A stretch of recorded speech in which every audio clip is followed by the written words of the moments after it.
Ceux qui ont découvert le dernier ouvrage de Pascal Bruckner s'apercevront que mon titre est en quelque sorte un vers socien à l'égard de sa signification. Comme pressenti, il ne saurait y avoir de hasard à cet état de fait. Pascal Bruckner est, à juste titre, un intellectuel reconnu. Je ne suis, par rapport à lui, à ce niveau qu'un contraire absolu. Personne ne me connaît.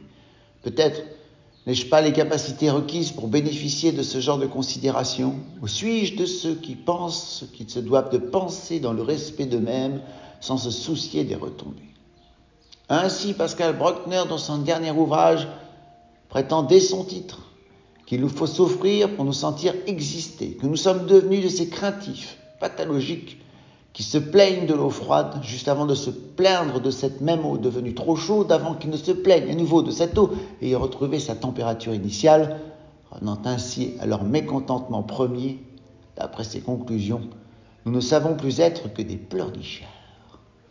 D'abord, il est une règle qui me fuit écrire. Il y a bien longtemps que les gens n'existent pas. De surcroît, dans nos sociétés avancées, exprimant une sorte d'individuation galopante.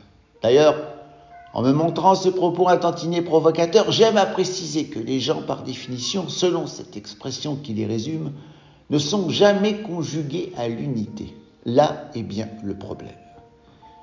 Si pour apporter du crédit aux thèses de Pascal Bruckner, vous vous évertuez à repérer quelques froussards patentés et qu'ensuite, ceux-là, dans votre ligne de mire, vous en concluez que ces quelques-uns mis en évidence incarnent une tendance générale, évidemment, la manœuvre disposera de quoi produire l'effet escompté, mais sachez que ceux qui vous accorderont leur assentiment seront plus convaincus par la manœuvre que par ce qu'elle précise, pour constituer d'abord ce mode de reconnaissance les aidant à en conclure, ensuite pour mieux en user à leur tour.